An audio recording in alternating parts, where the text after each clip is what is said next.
I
Good ball played in for Tony Morley. Oh, he must be! And it is! Peter Will!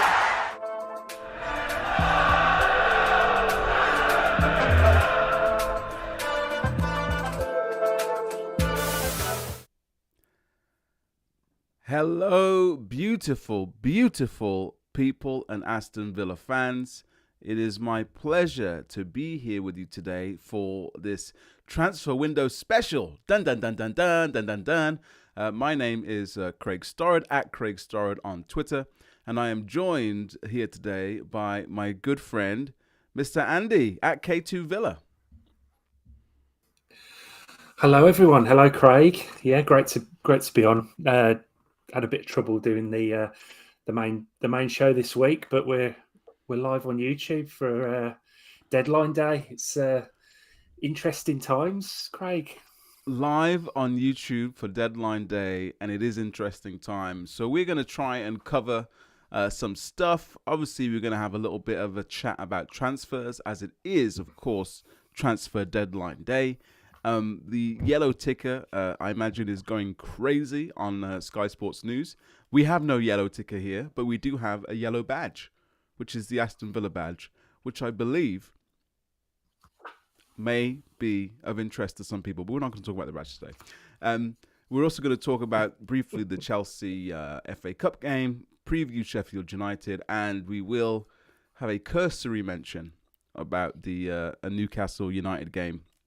But not too much, Andy, because it's upsetting, wasn't it? I mean, let's just start there. Oh God, it was not entirely unexpected, though. I think, Craig, I get in a bit of trouble for saying things about the recent form, but I don't know. I kind of saw it coming. I don't know about you, but I just thought after the last few games, Newcastle, I think, had they lost 4 in a row or something like that. It was nailed on to be a difficult evening, and it certainly was. It wasn't great at all. Yeah, it wasn't good. I mean, I feel that way sometimes. Like when the when it was coming out just before, I think, the Sheffield United game, about Sheffield United having the worst away record, and we had the best home record, and it was a foregone conclusion. Then it wasn't. And this was a similar thing. I think Newcastle had the second worst away record. But we'll come back to the Newcastle game in a little while. We first and foremost are going to talk about Aston Villa transfer business, and we are going to start unconventionally, Andy, with the outgoings. And hot off the press, Andy, has yet to be confirmed by Aston Villa or Villarreal, but you've just thrown it into the group chat, and I trust you as my number one source. Our good friend, the wizard, Bertrand Traore, leaving on a free transfer potentially to Villarreal. Andy, your initial thoughts on this breaking story? Well, again, it's not too much of a surprise, is it? It's probably one that needed to happen. He's played precious little football certainly this season. He came back from loan. He was on loan in Turkey, wasn't he, up until last January, and came back and really helped us out in that charge for the European Conference League position that we achieved. Scored 2 goals in 2 games and won us 6 points, which was incredibly useful. And he's just a player who I think, we kind of describe as a bit of a maverick, don't we? We never really know what kind of performance we're going to get from him. Had a really good season, really productive season in his first year under Dean Smith in the COVID season, and racked up some great numbers. And he was part of that much missed and much maligned triumvirate with Trezeguet and El Ghazi, wasn't he? The wide players that used to interchange, and to be fair, put some good numbers on the board. But yeah, I mean, his career at Villa has kind of died a death. Kind of half came back to life, and now it's gone again. But he's certainly, he's been a bit of I suppose a cult hero, really, hasn't he? And it was a shame, I think, that we didn't get to see more of him in the flesh in that first season. As we were, obviously behind closed doors games at that time. So it's, that's a shame. He scored some absolutely great goals. That one at West Brom is the one that stands out for me. Just pure Bertrand Traore, that one, wasn't it? It was great. And I know you're a big fan as well, Craig. I am. You like Bertie. I am. I like these weird off-the-cuff players that aren't always fan. I loved Kodja, as mad as a box of frogs he was, and I love Traore. I like a player who is unconventional, who is a bit of a maverick, who can get your bum off the seat, and who you're never quite sure what they're going to do. Bertrand Traore, as you say, it was a great first season. Actually, it was a step up from in terms of quality on Trezeguet and El Ghazi. He took an injury that second season, and then Gerrard came in, and then the biggest contention or disappointment I have with Traore at this point is it seems that his commitment to Aston Villa hasn't been what it could have been. I don't think it's a coincidence that he manages to be fit for Burkina Faso every time they need him, and he hasn't been around for us when we've needed him. And we've needed him this season in particular. We've been really short of wide options, really short of game changes from the bench. And yes, I understand that Bertrand Traore is a figure of fun to some of our listeners. But as you mentioned, even last season, instrumental Bertrand Traore was in our European qualification by literally winning us 6 points with those 2 little cameos. So even if he was just playing like the Europa League games and we had an opportunity to rotate some of the other starting players who are now beginning to struggle a little bit for in terms of fatigue, it would have been useful to have him around. And the fact that he's just magically got himself fit again for his country is a little bit leaves. I mean, look, I'm not going to start writing hate mail to the guy, but I would say it leaves a slightly bitter taste in my mouth, Andy. I don't know about you. Yeah, I mean, I suppose these things are all often kind of put down to coincidence, really, aren't they? But it is unusual. It is strange that he finds himself fit every other January. But I mean, yeah, I mean, I think when we signed him, my expectations were low.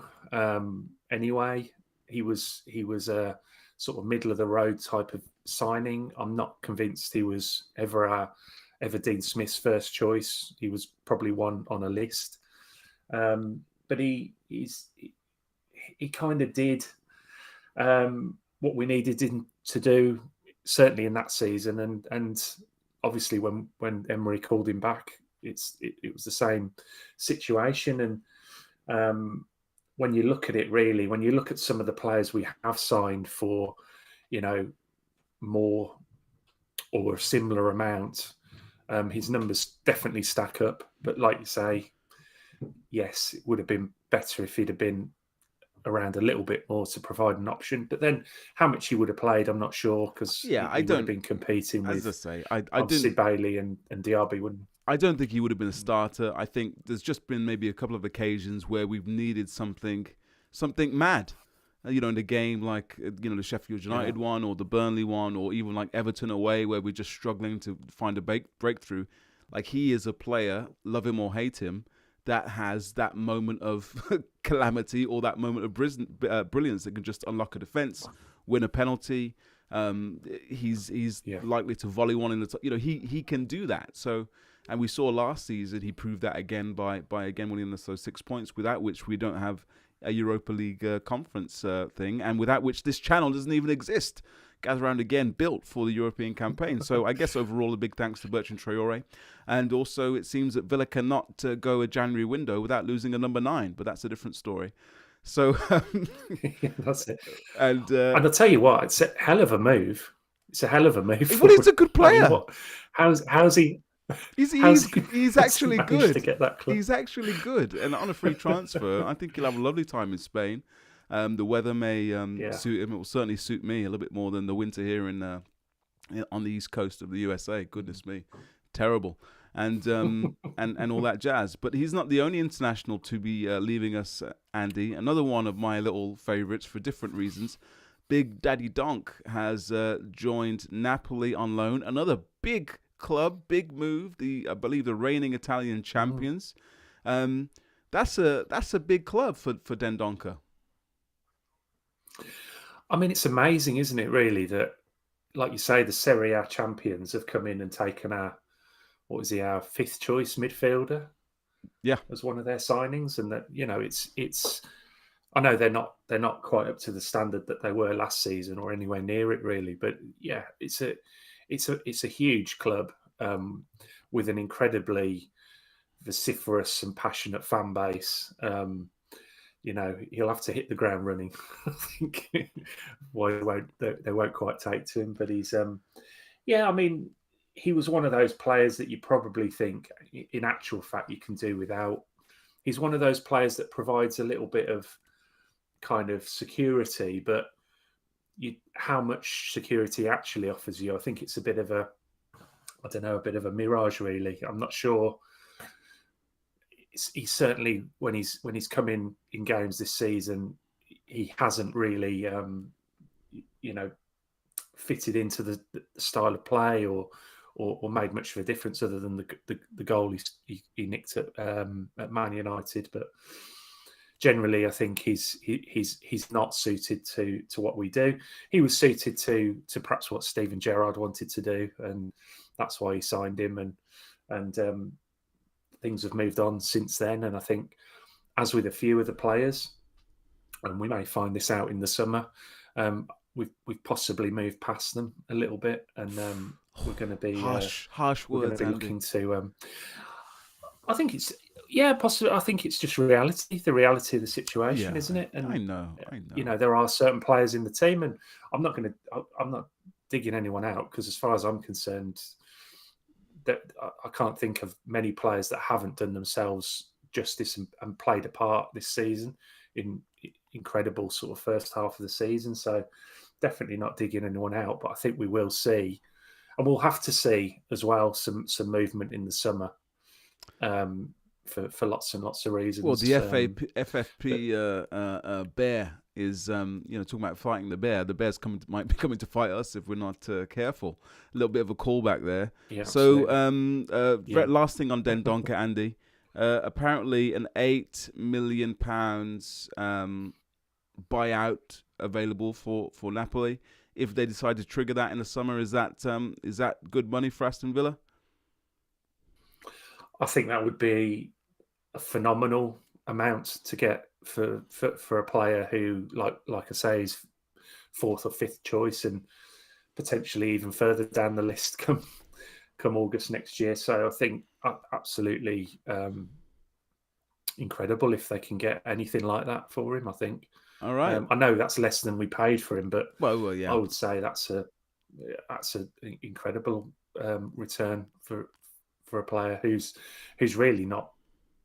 not really done a great deal for us, has he? So let's talk about Whether his. they'll actually pay that, I don't know. Well, we'll see. Let's fingers crossed for that. I know we're about to make Yeah. some money off Morgan Sanson, so it is. There are miracles do happen, Andy. Speaking of miracles, one of our miracle youth players from West Brom, and we'll talk more about them today because we seem to have signed someone else from West Brom this morning. Tim Iroegbunam has been earmarked or named directly by Unai Emery as being Dendonker's new replacement in the squad to understudy Boubacar Kamara. Any quick thoughts on that? Old Tim getting a shot at the big time potentially? Yeah, fantastic. I mean, I've been waiting to see him get a run in the side or some proper sort of first team minutes for a good couple of years. I thought, it looked like Gerrard was going to do that, and then he kind of bottled it, didn't he? But I think, this is a player with incredible reputation at youth level already. I think he's a player that I think the QPR fans certainly last season, really, really took to. It's a bit of a shame that things fell apart at Queen's Park Rangers last season after Beale left and they chopped and changed their managers a bit and it all went a bit downhill. But I think he generally kind of stood out in that club last season, and I'm really excited to see him and see how he does and see how he can kick on, particularly under Emery and Emery's system. I just think the potential is there for him, and clearly, if you're willing to let a seasoned Premier League pro Belgian international leave the club, he clearly has some faith that Tim can kind of step up and fill in. It'll be interesting to see where he fits in, because I've had this discussion about what kind of midfielder he is, and I think he can pretty much play as a 6, an 8, or a 10. So it'll be really interesting to see how Emery uses him. Yeah, I'm excited to see him as well. I think that he's one of the high hopes and the bright sparks out of the academy, and along with Chukwuemeka, who's gone, Bidace, who's gone, and Archer, who's gone, and Aaron Ramsey, who's gone. So Iroegbunam is the only one, along with Louis Barry, who's recovering from a bad injury on loan at Stockport, who's kind of still in the building, Tim Iroegbunam. So I hope he gets an opportunity as well. And we do have cup games coming up, FA Cup game, a replay with Chelsea, and potentially a tie at against could be Plymouth or Leeds. So your mate Patrick Bamford may rock up. So we'll see about that. But that's a that's a discussion for another day. But yeah, should see Tim Iroegbunam very, very soon. Speaking of youth players, in terms of the outgoings, we won't mention them in any particular detail, but Ben Christen got a good loan at Blackburn. Kerr Smith gone on loan to St Johnstone. Rico Richards, Stockport, joining Louis Barry there. Rico Richards, a promised forward player. Philip Marshall, the goalkeeper, is now at MK Dons. And we've also loaned out 2 of our new signings as well. And a quick honorary mention for Finn Azaz, another West Brom academy player that we brought in.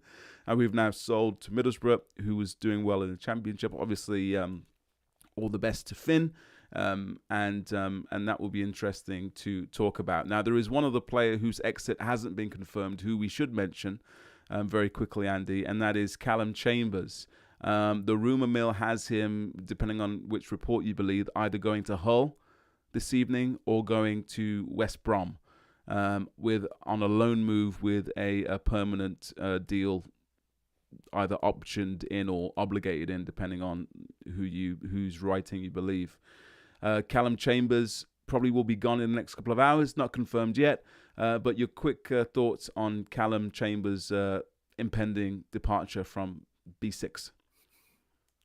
It's just another one that needs to happen, isn't it? You know, he's not going to play for Emery. I think the game over in Legia Warsaw, I think, saw to that. He played at right back and just looked so off the pace.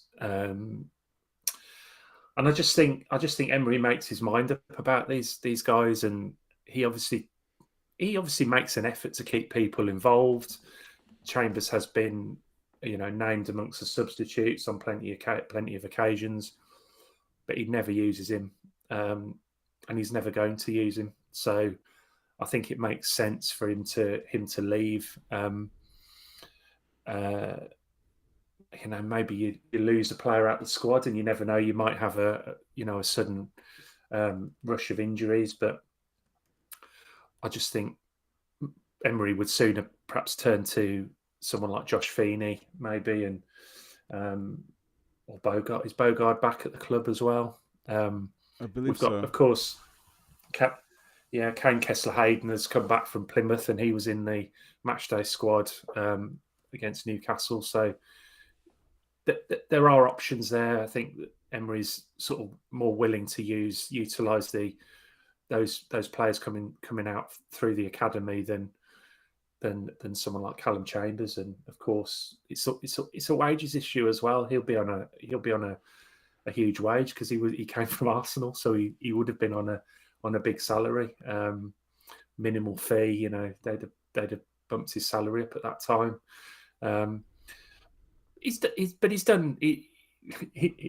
kind of done okay. He certainly, looked like he was in some sort of form initially for Steven Gerrard, but he's really done nothing since Emery came in, has he? No, I think I think it was that game that you mentioned was the end of days for Callum Chambers, and it's been a matter of time since then. Surprised he's lasted until deadline day, but Unai Emery, he just doesn't fit. I think we move on, and speaking of profile of player and wages, Ian in the comments, shout out to Ian, who says, it looks to me like good business. 4 players with room to develop from the bench, low salary, so we can spend more money on the first 11. And this part of these trimmings, with the removal of the wages of Bertrand Traore, the removal of the wages of the likes of Philippe Coutinho from the summer window, the removal of the wages of Callum Chambers, who, as an England international, as you say, Andy, was going to be on a reasonably decent wedge, is really, really important. Ian also talks about, in terms of the incomings, which we're going to move on to now, the body type of the new signings, who are all kind of 6 foot plus. For a long time, we have talked about, and Ian makes a good point here, we've talked about the size issue with some of our players. We were a little bit diminutive, and we saw that in the Newcastle fixture at the weekend. Whereas some of the lads we've brought in, who we're going to go on to talk about now, we've got some units. Also, shout out to Mark, who says, Bertie is like a box of chocolates. You never know which Bertie you're going to get. Well, a bit like chocolates in my house, but he's gone. So, Andy, let's talk a little bit about the incomings. As Ian says, the physical profile, the age profile, and the athletic kind of profile of these players that we're bringing in is very, very interesting. We have definitely got, certainly in the goalkeeper from Australia, whose name escapes me. Any idea, Andy, who that is? Joe Gauci. Joe Gauci. There you go. Who's a big old man. I mean, that's slightly different for goalkeepers. Tend to be pretty big anyway, apart from old Shay Given, who I think was about as big as me. He's also the first player I think we've signed who could have been a character in Goodfellas. I think it definitely sounds like he's got something of the Benito Carboni, the mafia about him. maybe actually. All right, so Ricky Schimecca, not to cast aspersions on any of our peoples of Italian descent, just thinking out loud here. So let's go through the list. We already talked a little bit about Costa Nedeljkovic from Red Star Belgrade. We talked about him in a previous show, so we won't spend too much time here. Young, big Champions League minutes, did very well actually in the Champions League for Red Star against our old captain Jack Grealish earlier this season. He's gone back on loan. Clearly he's one for the future. But what do you think of Costa? Do you think Costa will be doing another loan next season? and we'll go again as we are with Konza and Cash as kind of the two right backs, maybe Cade Kessler-Hayden, who you mentioned, who has been recalled? Or do you see Costa being, or maybe it's too early to tell, Costa, forming part of the first team squad next season? Well, I mean, it's really difficult because I haven't seen an awful lot of him, and he is incredibly young, really. When you look at, although we do have some young players, 18 is still quite young. It's very rare that we seem to have anyone 18, even 19, kind of getting a lot of first team minutes. So I guess a lot will depend on when he arrives in the summer. How he shapes up in the first few weeks of training, and when they go on tour, or wherever that is this year, and they'll have a look at him, won't they? But I just have a feeling that he is going to be part of the squad. Whether another senior right back, if you like, will come in, I don't know, because I think potentially Matty Cash might be one of the players maybe who might get moved on come the summer. Might be wrong, but I have a feeling about that, and I think we will need a couple of right backs. So, Costa will be presumably one of those. Well, let's talk about that now, Andy. You brought it up. The elephant in the room, there's been lots of coverage about it. Obviously, Forest and Everton facing points deductions. Reliable reports from more than one media outlet saying that Aston Villa will need to sell somebody of significance before the end of May.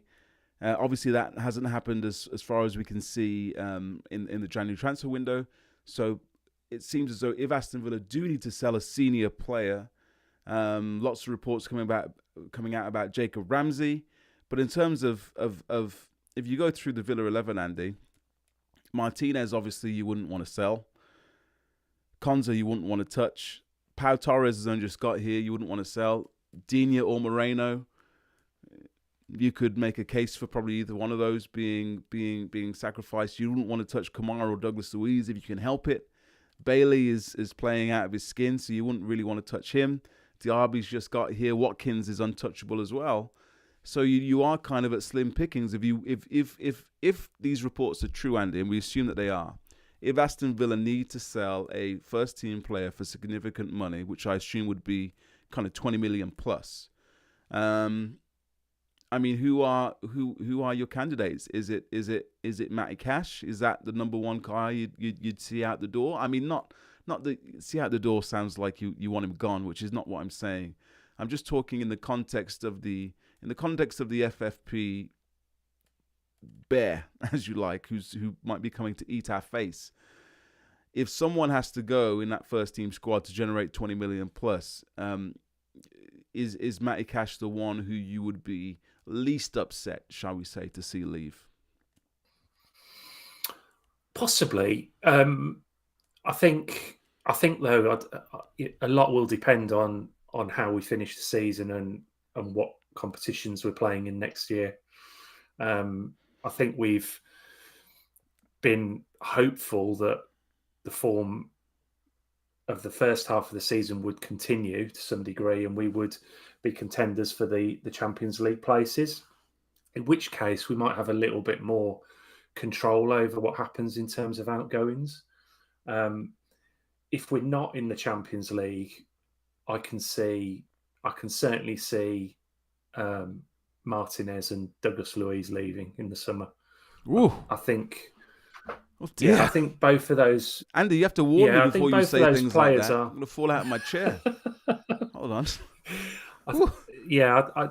I just think they will be, and certainly Martinez at this stage of his career will want to play in the Champions League very soon, and he'd love to do it with Aston Villa. And the aim of everyone is to get in that top four, or possibly top five, and and playing that competition in the elite European competition next season.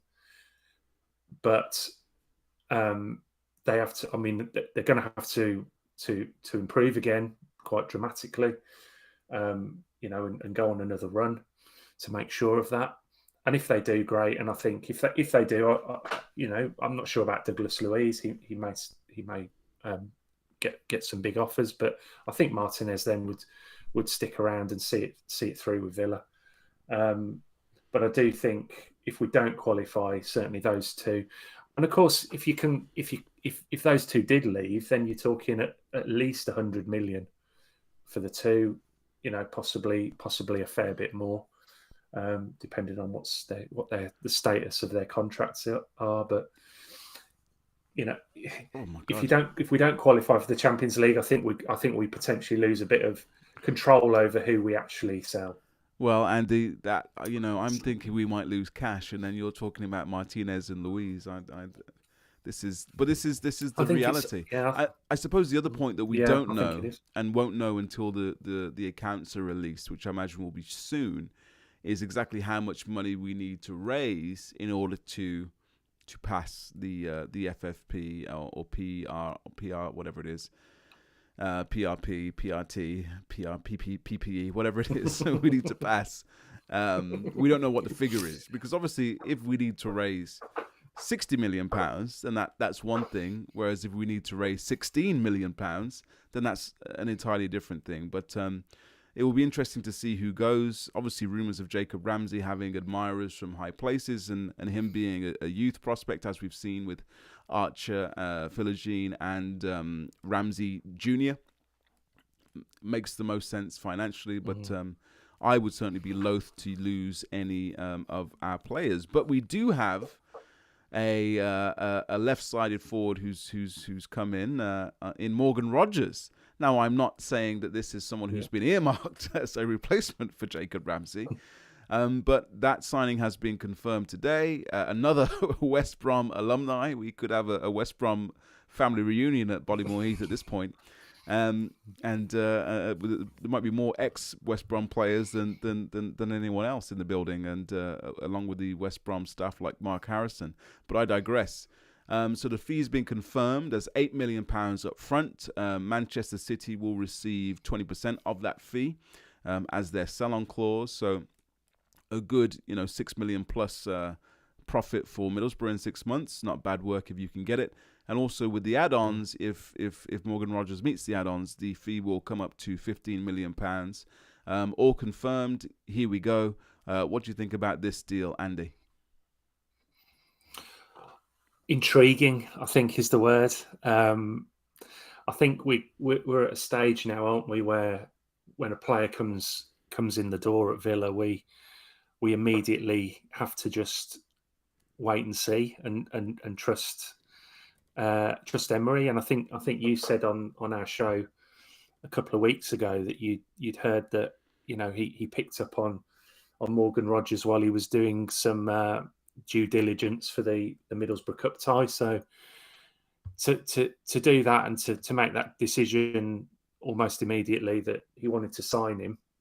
I mean, they may have had their sort of feelers out for him anyway. I think I did hear that obviously with him being a West Brom lad that they had looked at him. Obviously, Mark Harrison would have been aware of him, years ago, really. But it's just fun, isn't it? I like this type of signing.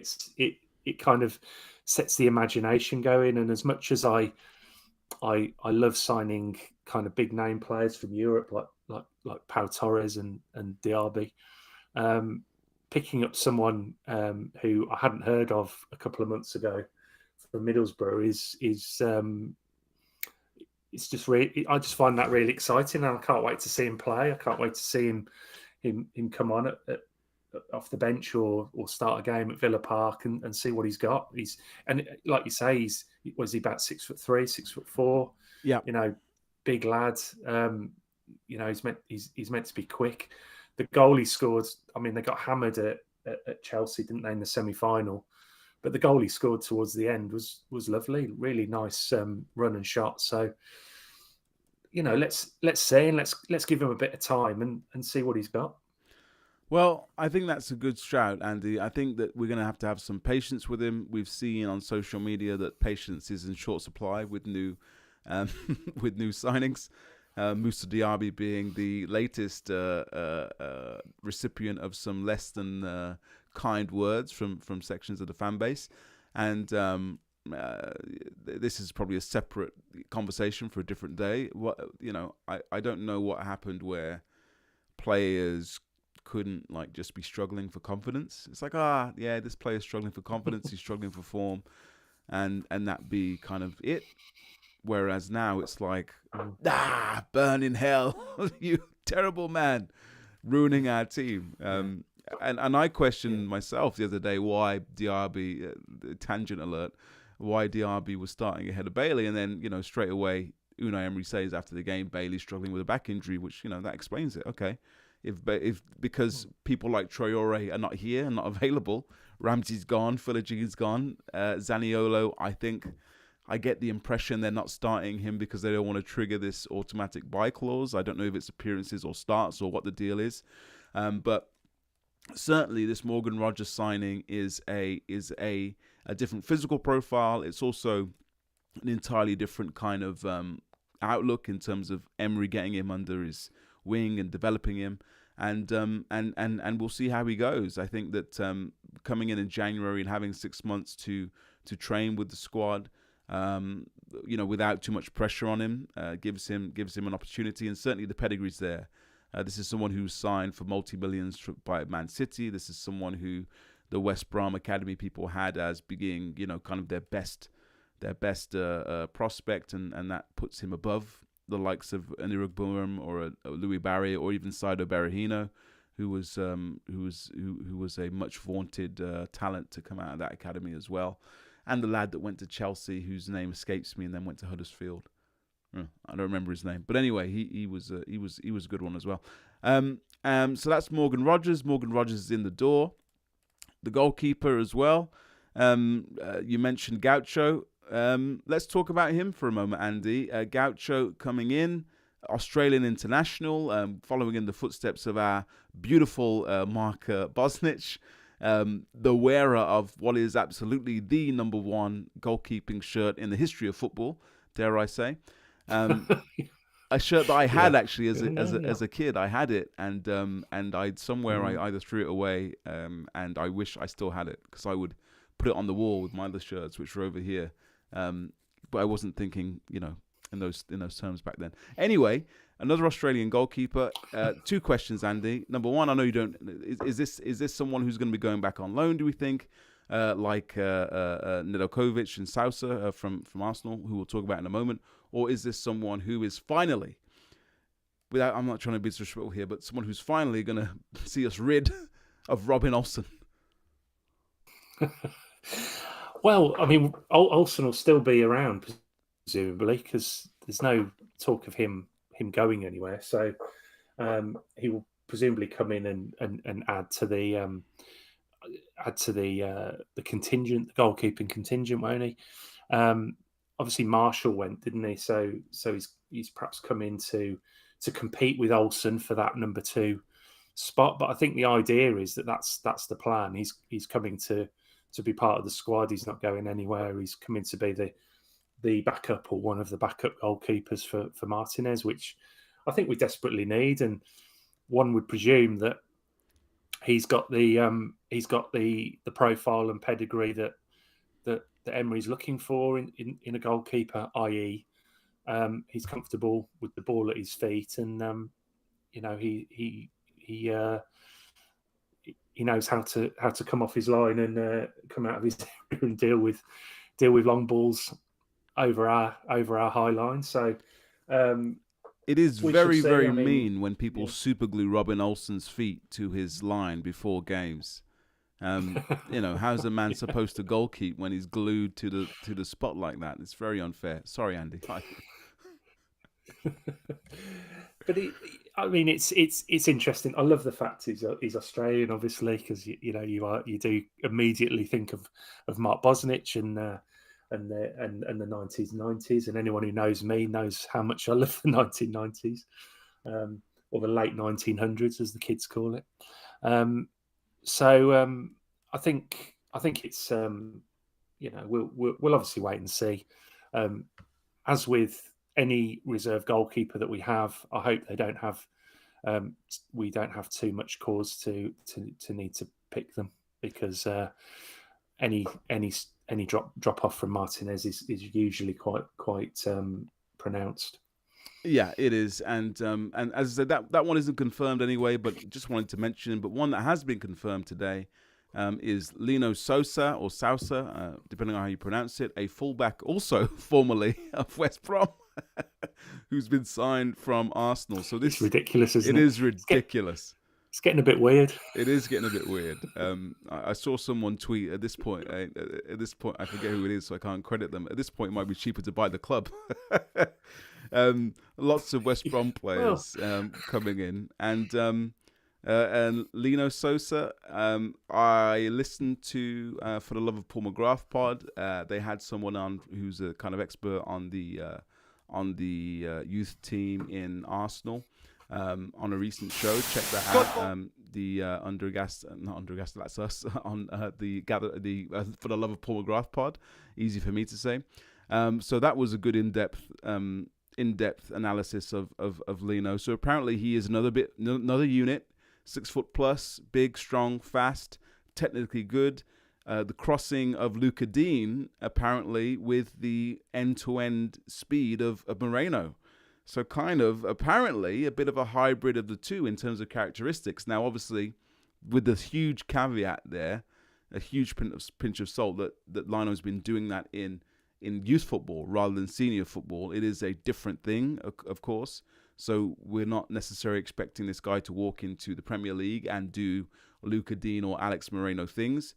But certainly the idea is at youth level that he combines the best of both.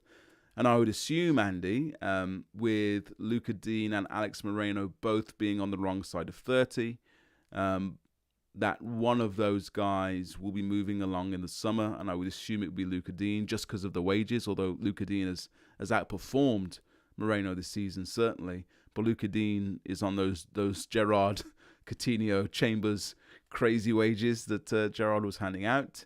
Obviously, with support from the club, he wasn't acting alone, and you would think with the FFP bear coming to tear off our face, removing Luca Dean would be probably a much more beneficial than Alex Moreno, and then maybe you've got Lino and Moreno competing for that left back spot next year. But Lino has been immediately sent to Plymouth. Our good friends at Plymouth, who've been looking after Finn Azaz and Kane Kessler-Hayden for the first half of the season. So he'll go there to get some senior football. I'm not expecting you to know a great deal about this guy, Andy, but any thoughts on this signing? Or I guess to Ian's point and Mark in the chat as well, the physical profile, the age profile, Digne and Moreno, two diminutive men, whereas now our new young right back Costa and our new young left back Lino, as well as our new forward Morgan, all of these guys 6 foot plus units. What do you think about these signings and this Lino Sousa signing, Andy? Yeah, I think in terms of Sousa, it's again it's an interesting one, isn't it? I'm glad you don't expect me to know much about him, because I certainly don't, other than, like you say, he's a West Brom academy player who's been at Arsenal. They're clearly looking for certain types now, aren't they? And I wonder first of all how much they're expecting of these players when they do join up with the squad, and whether they'll be first choice, second choice, third choice. We're not sure really. It's interesting with any kind of defenders, or certainly fullbacks, in terms of the way Emery likes to line up, isn't it? Because we've seen we do play very much with a kind of back three in possession and a back four out of possession, and you wonder whether signing these players sort of right and left side. It's not necessarily the case that we're going to have two fullbacks bombing on every game. Really, I think it will be interchangeable, and I'm sort of thinking about a time when they might be, hopefully, fingers crossed, maybe expecting Tyrone Mings back, and whether we'll see a return to the idea of Pau Torres or Tyrone Mings playing on the sort of left side of the defence or at left back. So be interesting to kind of see all that. And there's so many moving parts to it, and it's really difficult to make any firm predictions, isn't it, about how these players might get utilised. But clearly there's a process, there's certain profiles that Emery and Monchi are looking at in terms of being able to do what for the team to be able to do what Emery wants it to do and function in the way that he wants it to. So, we shall see, and hopefully, he can go, because it's a high level to go in at, isn't it? Sort of first loan. I don't know if he's been on loan before, but first loan going in at the Championship, he's obviously got some real quality there. Yeah, and Ian mentioning in the chat there, shout out and hello to Kyle, who's in there as well now, that Arteta hasn't always given the youth a chance at Arsenal, and that's been a bugbear for some Arsenal fans, but this could potentially be to our advantage. Yeah, I would assume if Plymouth are going okay in the Championship, obviously Azaz, they've lost Azaz and Kane Kessler-Hayden, thanks to us, so I'm glad they haven't banished us from darkening their door again as Aston Villa call up. So the fact that he's going at that kind of level suggests that, yes, this guy definitely has something. This is someone with a major pedigree and certainly with the physical profile and the technical profile to succeed. The other point that was made on the For Love of Paul McGrath show, again, another shout out to them, is that he has been doing the Zinchenko role in the youth ranks. So he's been inverting. So talking about inverting to a back three, which we've been doing, we can't do with Cash because we know why. Kamara dropped back against Newcastle to do it. Konza can do it. So when we're dropping to a back three, this is apparently someone who can invert and get involved in the midfield play and play a little bit of the technical ball. That's what's been developed in him, as well as being an out-and-out fullback who can do the kind of traditional side of the game. So another exciting one, another cheaper option, and this augurs well for next season. It's good to see that we haven't kind of bet the farm on Champions League qualification. We are taking a little bit more of a measured view with this transfer window, and although it might not be what everyone wanted to see, I think that long term, having a strategy to make sure that we're competitive for years and years ahead, and we're buying assets which can appreciate in value, rather than kind of chasing this Champions League thing too hard and blowing our money on someone who's very expensive right now, who may or may not be helpful, who we're stuck with on a 3 or 4 year deal. Hello, Philip Coutinho. Hello, Callum Chambers, etc. Hello, Leandro Dendoncker. May not be the long-term sustainable way to run our football club. All right, we are almost 50 minutes in, Andy, and we are yet to talk about the Newcastle game. So the first thing, let's talk about it briefly, and then we'll wrap up and say good night to everyone.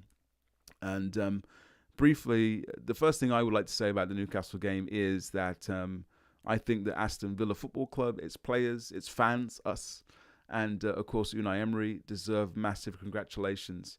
Let's not forget that we had a 15-game winning run at home, which broke all records. And this isn't Premier League record. This isn't something that Brucey did in the Championship or anything like that. This is a club record that's been broken. We're looking at 150 years worth of Aston Villa history that's been broken. We knew the record would end at some point. It ended, unfortunately, with Sheffield United, but we were at least unbeaten.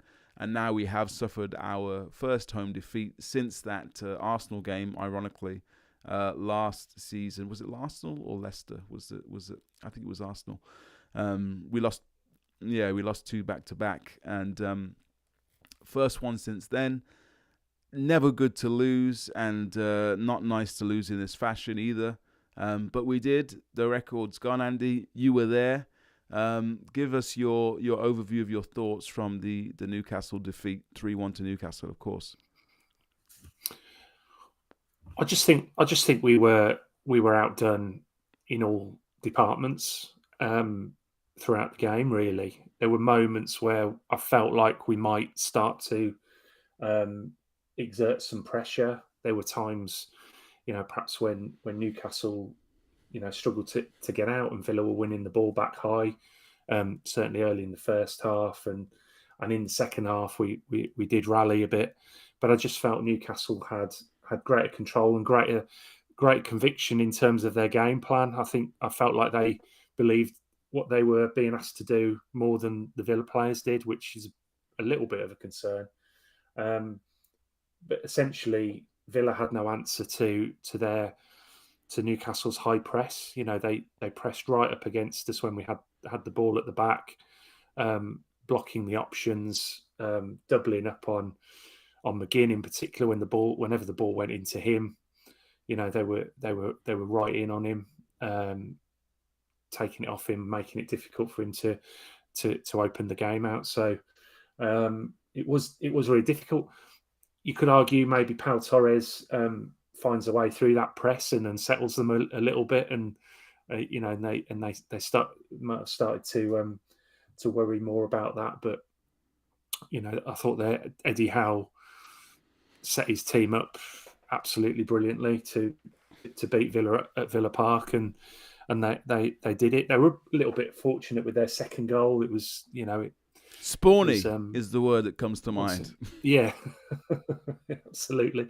But the big centre half reacted quicker than everyone, didn't they? So you have to say fair play, and he's got a couple of goals on the night. The third goal was, I thought, an absolute mess. Matty Cash sort of losing the ball, and it was. You could see it coming a mile off. What was going to happen there, and it tucked in at the far post. So, disappointing way to end it, but had to come at some point.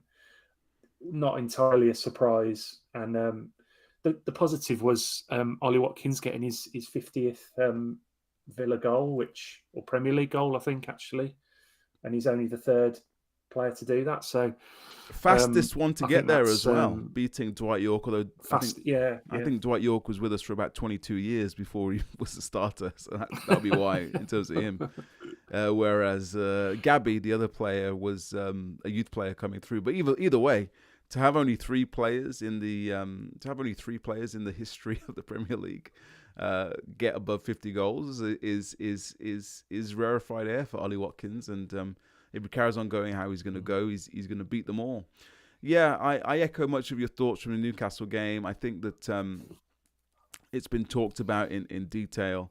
I think Howe has done a job on us twice, which was remarkable because this time last season, or a little bit later on last season, when we had that magnificent 3-0 win, we had all the answers for Newcastle and their press. We went over the press. We were direct. We hit them on the counter-attack. We was quick. We was incisive. We had a deeper back line. We've obviously adjusted our playing style since last season, and we don't have the same personnel also. There's a big, large 6'5" man that allows you to play a very good low block, who's one of the best kind of man-for-man defenders in the league, who has not been with us this season, which doesn't necessarily allow you to play the same way because no one else is built like him. He's kind of like one of a kind. Certainly Aston Villa, and there's not too many of his kind of physical profile in the whole Premier League anyway. So that kind of changes things. And we've had a disrupted defence. Luca Dean, who was doing so well, is out injured. Diego Carlos wasn't playing. Konza has been moving about. Cash obviously had a mistake. Cash, I think it's fair to say, isn't having a beautiful season overall. Has found this one a little bit of a slog. Probably Cash's hardest season he's had for us. It happens. Players come in and out of form, and as you say, the forward players not quite clicking either. Moussa Diaby being singled out for lots of attack and abuse online. I just think the guy's low on confidence and out of form, and I also think that he can't really play with his back to goal. I think I said something about the comparison I made in the group chat was to Danny Ings. We're pumping up balls to Danny Ings, and I used to say, this is ridiculous. Danny Ings can't do that.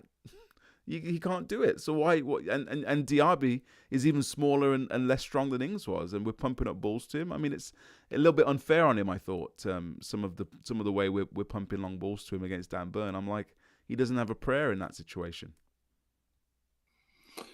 Absolutely. I think that, and I mean, Regan pointed it out sort of on our group chat on the night. You know that this odd tactic because we couldn't play through Newcastle's press. We were launching the ball up to Diaby, who had 6'8", whatever he is, of Dan Burns standing behind him. You know, it was just never going to work unless the ball goes past him. It's a foot race.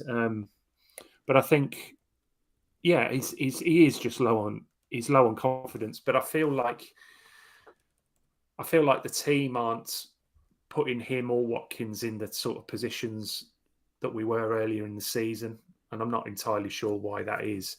Maybe a little bit of lack of control, and clearly, you know, opposition defences are setting up to defend deep against us and not allow the space in behind so much and the room for Diaby to run into. So, you know, it makes sense. It's just when he is getting into a position, he's fluffing a lot of his shots. It's like he can't get any power. I think it's got to be confidence. Direction. It's got to be confidence because we saw him in the early part of the season. I mean, we had a whole part of a show dedicated to how he just integrated seamlessly and how good he looked. So we know he can do it. We've already seen it. So this is one of the reasons I get a little bit annoyed with some of the abuse held his way. We've already seen that this man can do it. He's just not doing it right now. Andy, I want to ask you quickly. So I just want to say that any abuse is just ridiculous. I mean, if you're sending abuse to footballers, then you need to have a look at yourself. Give your head a wobble is the saying. Yeah, absolutely. I mean, you know, particularly players. I mean, anyone, but of course, but particularly new players who are playing for your team. New players who are trying to bed in, and so Andy, overall, there are Villa fans who think the wheels have fallen off, and we're now gonna have a patchy end to the season. What's your feeling? Is this a small blip? Mark in the chat is saying that this might just be the kick up we need. I am always glass half full kind of guy. I think this is just a chance for us to reset. Andy, share with us your thoughts. Where is Villa's season headed in your view? Well, on the strength of the last few games, it doesn't look great. But having said that, I think every team pretty much in the league will go through sticky patches and difficult runs of form where it looks like you're never going to win a game again. And I think what we have to remember is we haven't got an ordinary manager that would allow that to continue. You know, we've got a guy that, if necessary, will just revert to basics and, you know, and go back to the defensive kind of way that we had last season. After that Arsenal game and that Leicester game where we were shipping goals, he tightened everything up and we went on a run where we conceded 2 goals in 10 games. You know, if he has to do that, he will. You know, he doesn't want to. We want to play good football. He wants to play the game in a certain way. But ultimately, it's about accumulating points, and particularly in the position that we're in. So I'm not overly concerned from that perspective. I suppose there is an issue of buy in and buy out from players and how and whether they, you know, whether some players do hit a wall with these type of managers after a certain period of time. And it's about Emery kind of being alive to that and knowing the ones that have perhaps run their race and replacing them with new players who are keen to come in and you know and take that position. So I still think we'll be gone. I was going to say to that point, just to pick up on that, Sir Alex Ferguson was the master of that, wasn't he? He knew when a player had kind of ran out of their cycle, and he didn't mind. Did man in the name, Paul Ince, Jaap Stam, Roy Keane even, David Beckham. It didn't matter when he felt that you needed to be cycled out, he moved you on, and he didn't think twice about it. And I imagine that, not to compare Unai Emery to Sir Alex Ferguson, perhaps the greatest manager ever lived, but I would think in terms of the point you made there, Unai Emery seems to be cut from a different cloth. I don't think he's going to suffer fools, and I don't think that he's going to stand on ceremony or be too kind of sentimental about any of these players.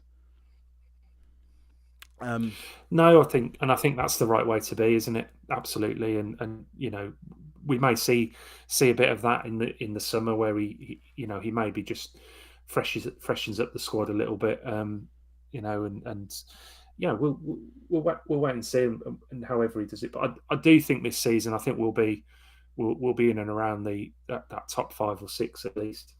There or thereabouts, to quote Andy's favourite Villa manager.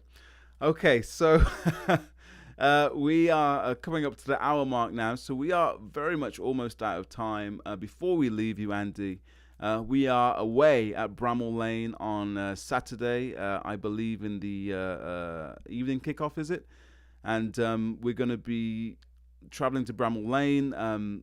We have, obviously, Cameron Archer has already come back to bite us once this season.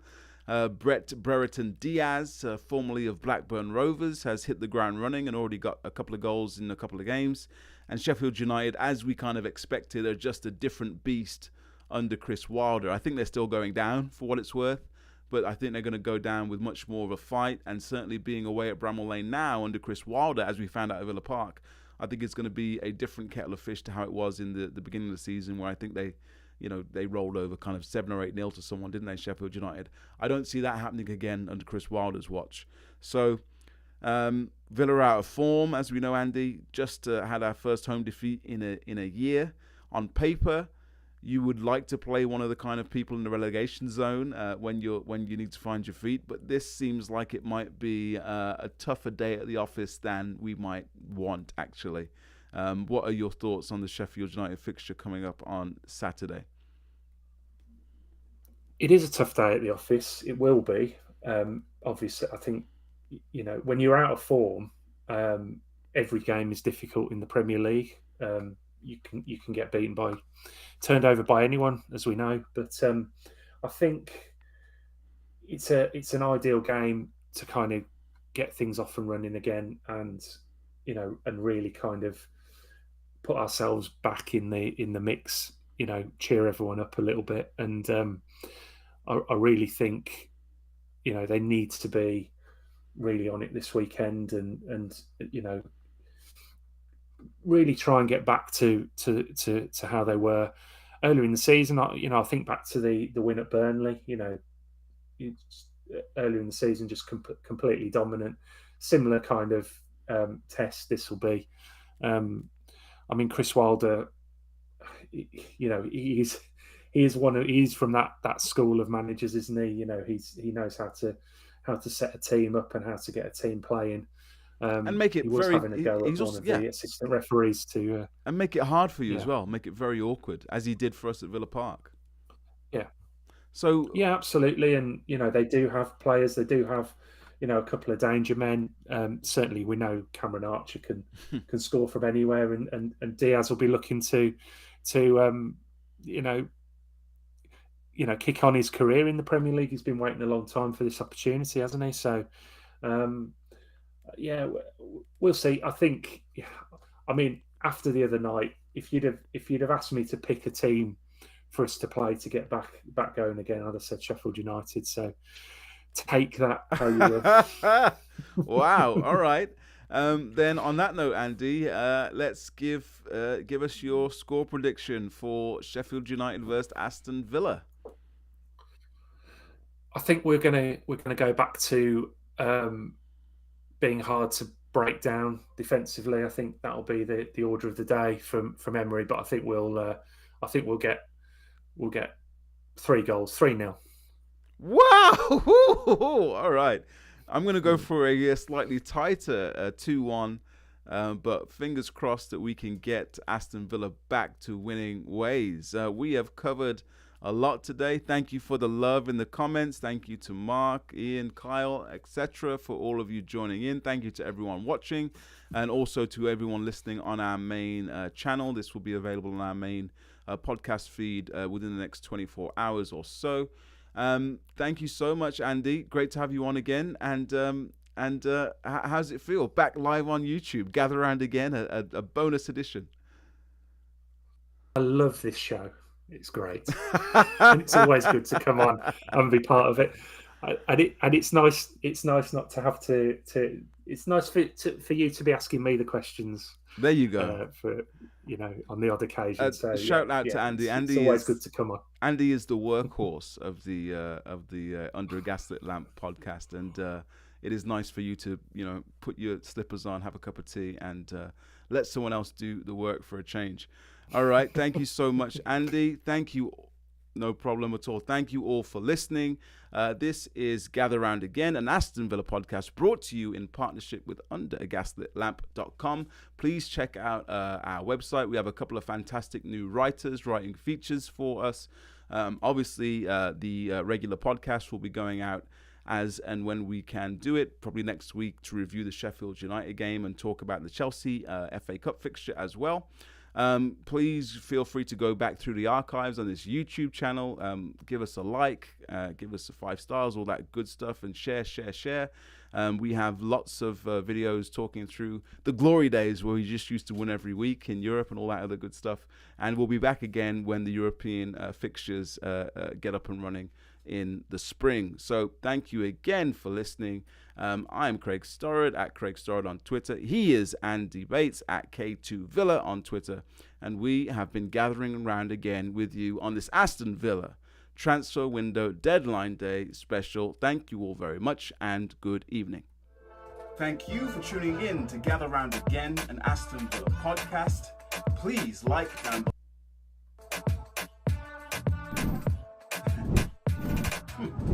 subscribe. Up the Villa. Daly and Atkinson on one of those great runs. What a run by Daly and Atkinson. Atkinson again. And it's Dwight York.